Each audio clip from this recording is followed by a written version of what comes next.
Thank you all for coming to our session. We're excited to have Akif here and talk a little bit about his background and sort of some things that are going on at TD Bank. So why don't we start with that? So you've been at TD Bank now a little over 7 years. Maybe tell us a little bit about your journey and what you're doing now. Absolutely. So thanks for having me. Appreciate it.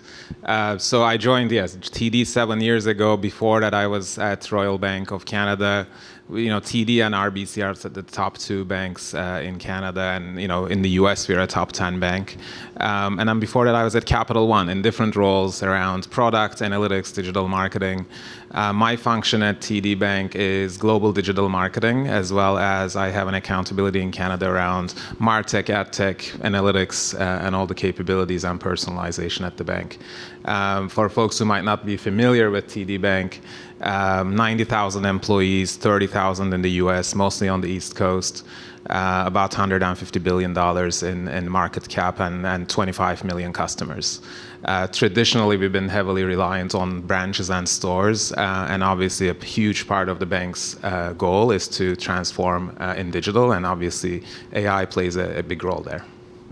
So speaking about how AI is playing a big role, how have you been approaching your senior leadership about AI transformation, specifically around AI search? So more broadly on AI, there's certainly an aspect of FOMO, right? Everybody wants to start building use cases. The biggest piece of advice I can give, and we were very deliberate about this in the bank, is don't build a separate AI strategy. As you go in front of business leaders, look at their strategy and talk about how AI can be an enabler of the bank's growth and the bank's strategy. Nobody wants another one-pager strategic document. People are mostly interested in, okay, I have a product goal, I have a digital goal, I have an efficiency goal, or I have a work enablement goal with colleagues, and how can AI play an important role on enabling those business objectives. And then the conversation becomes a lot more about how I can help you, how AI can help you, versus just needing resources for a project that runs in a silo. And as you've been talking or having those conversations, has there been any pushback, or how deep do they want to know about AI and impacts? I mean, frankly, the only pushback is there's just so much demand from across the bank on different use cases. The only pushback we typically get is, unsurprisingly, from legal, compliance, and our control partners on making sure that we do this in a responsible way. And generally, I would say there's a ton of enthusiasm. We had an investor day last week with our new CEO, and we were very declarative publicly that our objective with AI is to generate $1 billion in value, half of that through efficiency and half of that through additional revenue.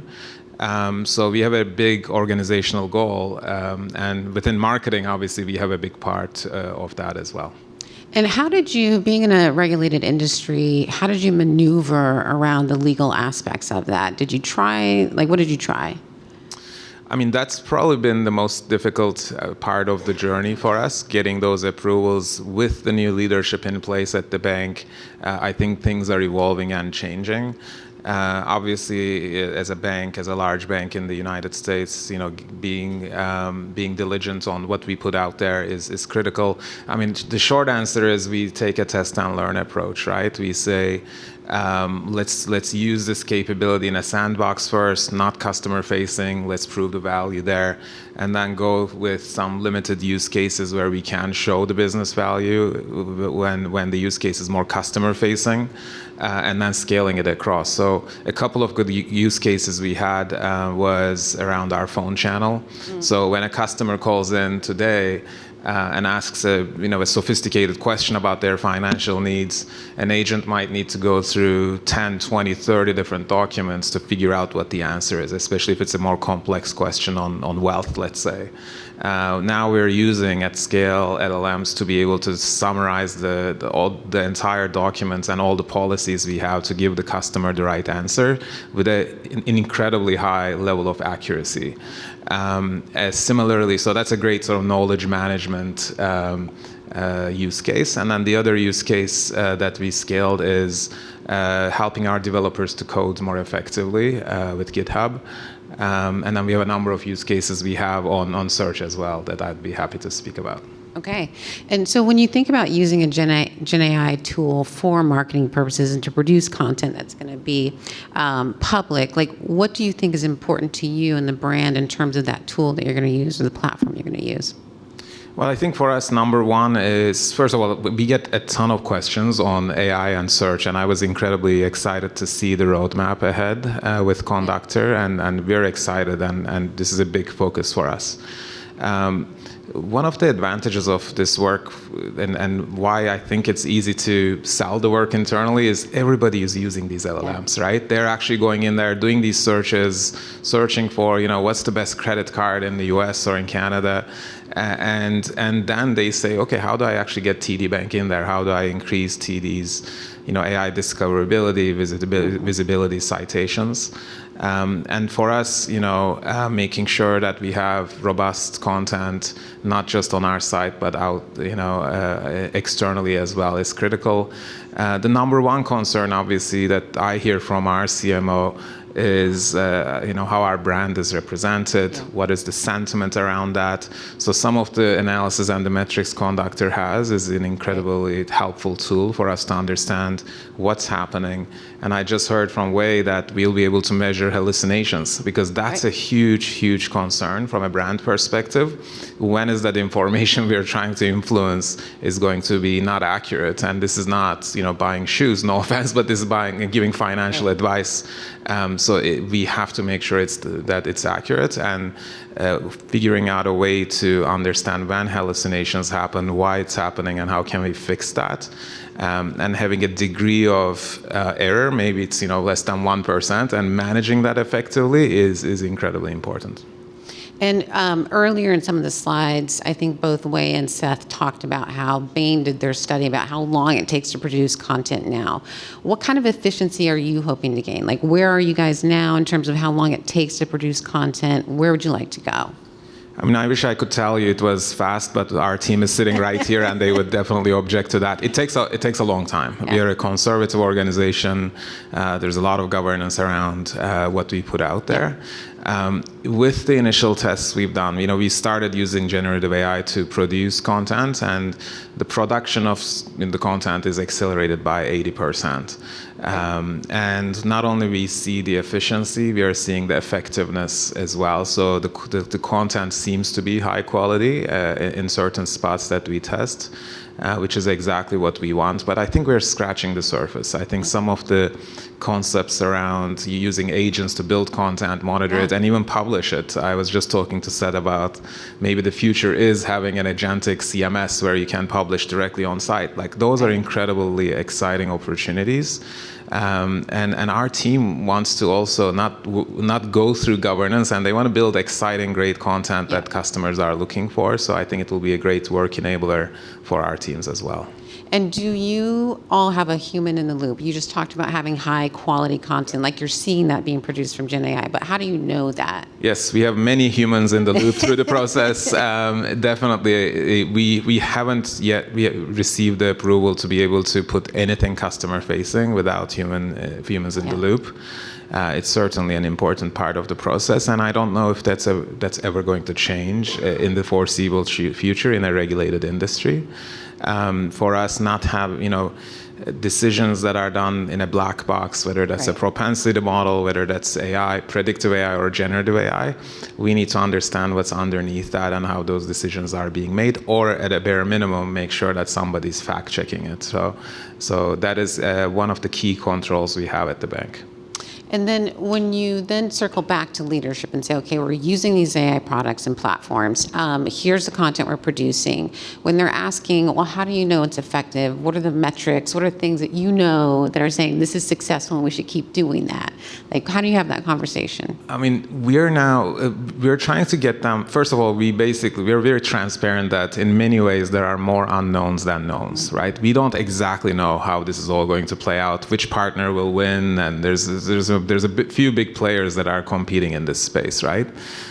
So we're very transparent about that. And secondly, we're trying to get folks to understand that traffic and share of voice, the traditional metrics we use, will still be important, but we need to complement that with other metrics when we know that zero-click search is becoming more and more important. So what does that mean? Everything you've seen on the screen before, citations, mentions. Yeah. But if I'm a business leader, if I'm a marketer, great that I'm being mentioned, but what does that drive for me, right? If people aren't coming to our site and purchasing, and especially in a regulated industry, the checkout option and directly buying might not yet be an option. The way I'm thinking about it is it needs to tie to your brand. We need a way to complement what's being measured here with, if people are exposed to LLMs and TD content and TD products and services, are we increasing brand consideration for the brand? Yeah. Until there's a more conclusive way of measuring down the funnel. Okay. And then as you are mobilizing across the organization, how are you up-leveling those who are in SEO? Like, what does that look like for you internally around education and mobilizing the entire team? Yeah, so I mean, I would say SEO has been a strength of the bank, both in the US and Canada. We have amazing specialists. If anything, they're upskilling the rest of the bank on how these things work. When AI, ChatGPT first launched, the bank's initial use cases centered around how to use generative AI to produce value for the bank. And this is almost flipping the switch and saying, how do we make sure TD is as visible in LLMs? So the bank was focusing on that. Our team actually started doing some work organically around doing their own research, upskilling themselves. And our partnership with Conductor has played a critical role here. Started in the US, now we are expanding the relationship to Canada.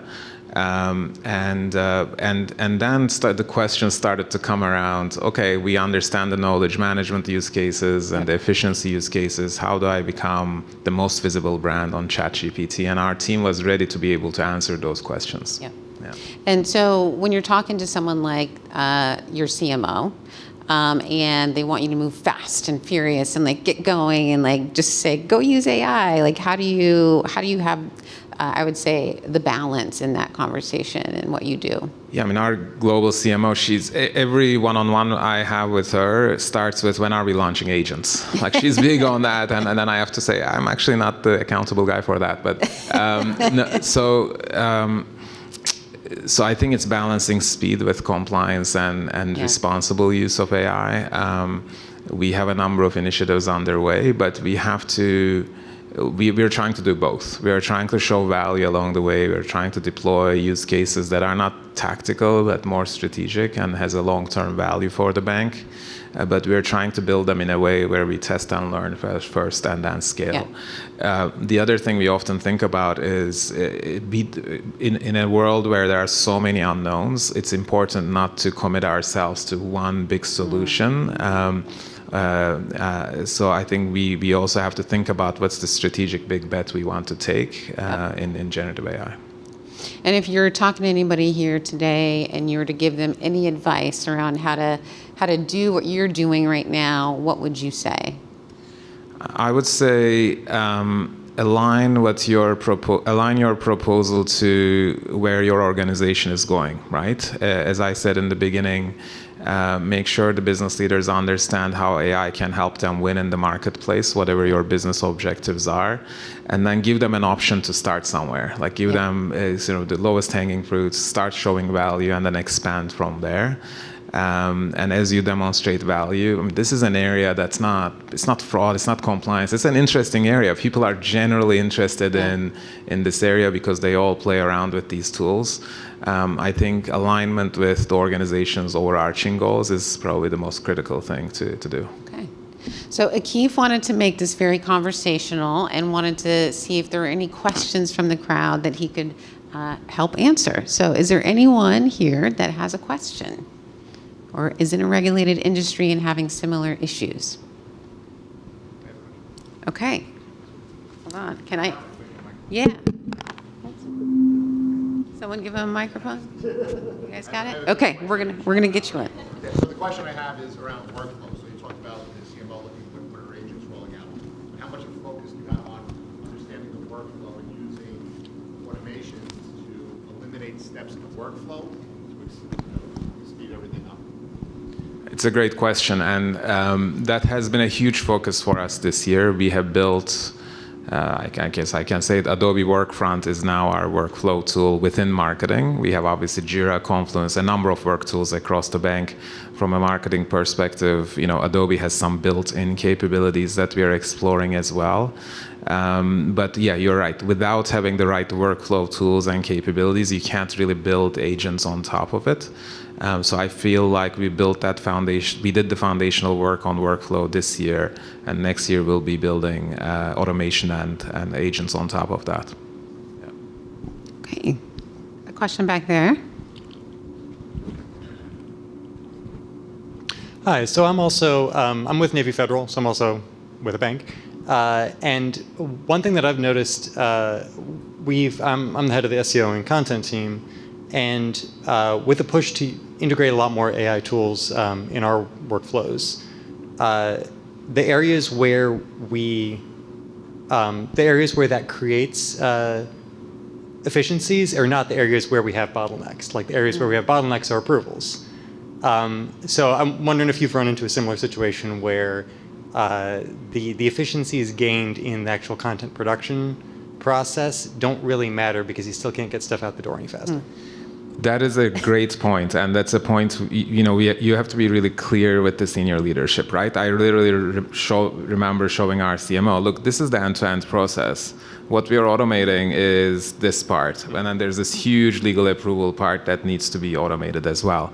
Now, one of the things, we did a survey recently within our marketing organization, and one of the biggest requests from the team was what they called one-click legal, right? Because technically, using generative AI, you should be able to automate those approvals similar to the phone channel example I gave. And so we're actually starting to work with our legal and compliance partners to say, how are you going to use generative AI to make our lives easier? And recognizing that that is actually the biggest bottleneck in our process. I love how you put it on them. Like, how are you going to be using this to make it easier for us? That's awesome. Another question here? Well, actually, just to add to that point, we're in a similar situation in my business. And what we've done is build tools like agents to help us with content in order to meet those compliance and regulatory requirements. So although we can't control the fact that we still have to go through the process, the number of times content is coming back from the compliance team has dropped almost to zero. So we're much more likely to get things through on first pass now with the use of agents. That's a great point. Exactly. Yeah. Another question over there. Do we have a microphone? Yeah. Okay, it's coming your way. Sorry, I totally disrupted your flow. This wasn't meant to be a Q&A, no. so thank you. Thank you for doing that. I thought no one wants to sit here and hear everybody talk. They want to ask questions. So being in a regulated market and needing to go through that compliance before introducing things to market and being customer facing, what kind of checks and balances do you guys put in place before anything goes to the customer? I think human in the loop is the short answer. So we have people who have traditionally done this work, pre-automation, reviewing it from a customer experience perspective, from an accuracy perspective, and still run the process through our internal governance. So to the point that's earlier made, the initial use cases automate a small portion of the process, but I think there's an opportunity to expand that. So that's what I would say. I think we still have people reviewing what comes back from LLMs in a detailed way, but it still saves us quite a bit of time in terms of the production time. The other thing I would say is we now need more content than before, right? So I think we can now use that extra time to produce even more content using generative AI. What's your expectation on scale there? So like how much content do you produce like on a weekly basis, and you feel like, okay, if it's 10 pieces of content, we expect to get to like 100. Is that sort of the level of scale, or? I think so. We're still trying to gauge that. Working with Conductor, we're having some conversations, but we do think it's going to need to be exponential. I mean, simply because of the fact that, you know, the average query length in Google is, what, 3 keywords. The average query length or prompt length in ChatGPT is 20, 25, right? Yeah. So people aren't asking what is the best credit card. People are asking, this is my income, I travel with Delta, this is what I do, I don't want to pay foreign exchange fees, recommend me top 3. So your content needs to be significantly more granular. So, I mean, you could look back and say, you know, you're a bank, how much content can you possibly, you know, how much can you talk about credit cards possibly, right? But the reality is people are asking those detailed questions, and we need to have granular answers for them. Yeah. Okay, we're out of time. So, but let's go over just a little bit. Is there any other question that anyone has? There's one over here. Yeah.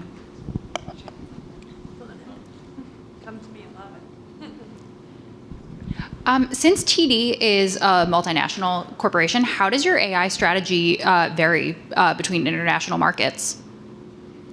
It's a great question. I mean, generally, our approach to MarTech is take an enterprise approach unless there's a reason not to, right? I think Conductor is a great example where we launched a relationship a year ago or something along the lines, and then we're the top brand in Canada. We are the largest. We have the highest SEO presence in Canada, and we needed to expand that reporting and capability. And it just made sense to take an enterprise approach. There are times where that's not possible. So we kind of, I guess, the short answer is enterprise approach, unless there's a specific reason not to do that.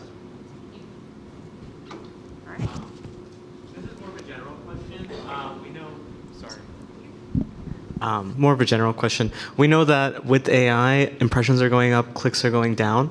But in general, how has AI affected TD's overall growth marketing strategy as it relates to paid, especially Google paid search? I know a lot of clients ask us that as well, like how do we split organic and paid, and especially for a global brand? I mean, that is the biggest question I get when I talk about zero-click searches and where this is heading. We are not yet seeing a meaningful decline in our overall traffic, and we are actually seeing record level of digital sales. So to me, at least in our industry, or at least for us, it means that these searches are incremental, or there's some other way of compensating that's happening. But that doesn't mean that that's not going to happen down the line, right? So we're watching our website traffic and trends by site and by page pretty carefully. And then the other thing to highlight is that the traffic that's going to stop coming is more upper funnel, educational, people who are looking for articles, and they'll eventually, at least in our industry, are expected to come to the site and convert. But we need to be ready for all the possibilities. We also need to be ready for a future where they might not ever come to our site, right? So we're building options and plans accordingly. But as I said before, we just don't know how it's all going to play out. So, when I speak to leaders in the organization, I say, look, we have to make these no regret moves, and then watch what's happening in the street carefully. And then if we need to pivot, we can do that. Awesome. Well, thank you all for your questions and for attending, and thank you for answering everyone's questions. My pleasure. Thanks for having me. All right.